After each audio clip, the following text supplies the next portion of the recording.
Hey guys, welcome back and happy Thursday. All right, so surprise, surprise, Jason and I recap Vanderpump Rules reunion part 1 and part 2. I was fully anticipating the reunion part 1 to be this week and next week to be part 2, which we were supposed to cover with Dana Wilkie. That's not what happened. And there are more surprises that come with that. Now, we're back to talk about something associated with Vanderpump Rules. And I think it's actually kind of, I'm enjoying it. I hope you guys will too. Raquel is unapologetic about her unengagement party after her split with James. As Vanderpump Rules season 9, they reached a reunion ratings high for the season. So I'm excited to talk about this. I'm excited to break down the details, and I have a few questions for you at the end. If you haven't already, go ahead, smash that like button. If you're not subscribed, get subscribed, and don't forget to hit that notification bell because, well, you don't want to miss anything we have coming up. With that, let's jump right in. It's time for all your binge-worthy pop culture news. Welcome to Up and Adam.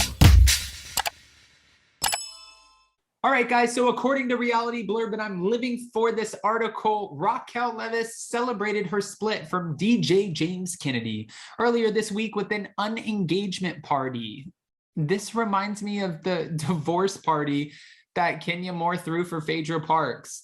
And according to a couple of new posts, she's not sorry about it, which she shouldn't be. Honestly, you're moving on with your life. You're celebrating it. You're trying to cleanse your soul. She wants to go work with children with disabilities. She doesn't really want to be on the show anymore. I'm all here for however Raquel needs to move forward. Now, as Vanderpump Rules season 9 came to an end with a 2-part reunion special that aired on Tuesday and Wednesday and featured the shocking reveal of her and James's split, Raquel told her fans and followers on Instagram that she's focused on herself and looks forward to the next chapter of her life. She said, "I remind myself that how others react to what I do is not my place of concern." This is what she wrote in a note on her phone, on her iPhone, titled Morning Thoughts on January 26th.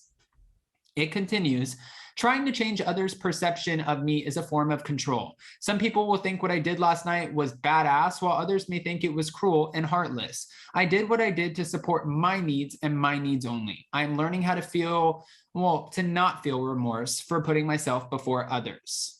All right, go on, Raquel. Honestly, I've known James for over 8 years off and on. Just when I see him in passing, great. When I was 20, I used to run around with him and a couple other people, and we would go to nightclubs, and it was the LA thing to do. But I have nothing but love for James and Raquel. I feel like James really has to work on himself right now, and Raquel is such an absolute sweetheart, but that's not news to anyone. James said the same thing last night. Okay.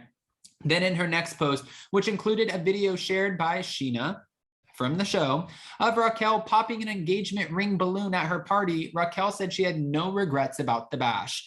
"Therefore, I don't feel guilty reposting this because we all need closure in a breakup.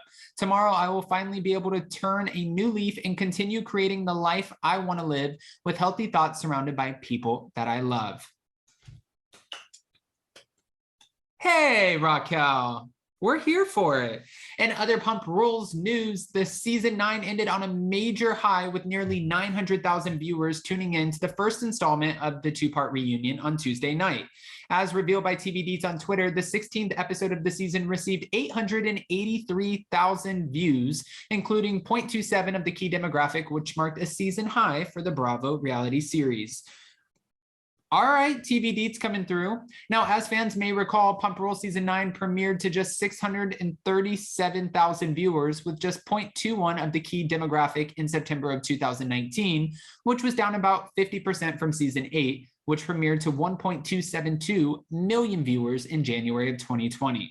So the ratings have definitely changed a lot, but this is actually good news for the Vanderpump Rules cast because even if you start low and you build yourself up to a high, you're still showing improvement and showing that there are viewers there. So when Bravo, the network, when Evolution Media, they all try to figure out whether or not they're picking the show back up again for season 10, which, you have the driving force who is Lisa Vanderpump behind it. So I have a feeling, especially with the multiple storylines, Sheena and Brock potentially getting married in Bali, Lala in her new single life, navigating this breakup from Randall. James Kennedy is now single. Ariana and Katie are opening a sandwich shop.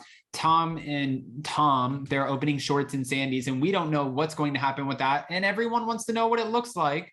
Plus, I'm sure introducing a new cast member or two.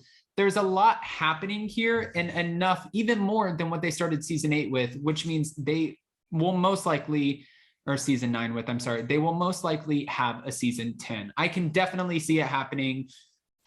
This is a great way to go out. There's no word on season 10 yet, but I feel like it's coming. At first, I was so skeptical too on Vanderpump Rules. Like when we were doing the recaps, when Jason and I were doing them, he kept calling it the season of completion. And that's why I think it's truly important to watch a series from start to finish. That way you can get a real idea instead of just putting out like, this is the end. I mean, listen, Jason, I'm always good for a good opinion and I love hearing it. But now watching it, I don't think it is the end. And I even talked to one of my co-collaborators, content creators who lives in LA. And I was like, do you think this is the end? And this person was like, no, absolutely not. There's no way they're going to cancel it after season 9. I definitely see a season 10. So, all right. And I don't know if you guys have heard about this, but Stassi Schroeder has announced her new book that's coming out in April. She was a New York Times bestseller for her Basic Bitch Handbook, and now she's making a new book, well, it's already made, called Off With My Head, the definitive Basic Bitch Handbook to Surviving Rock Bottom.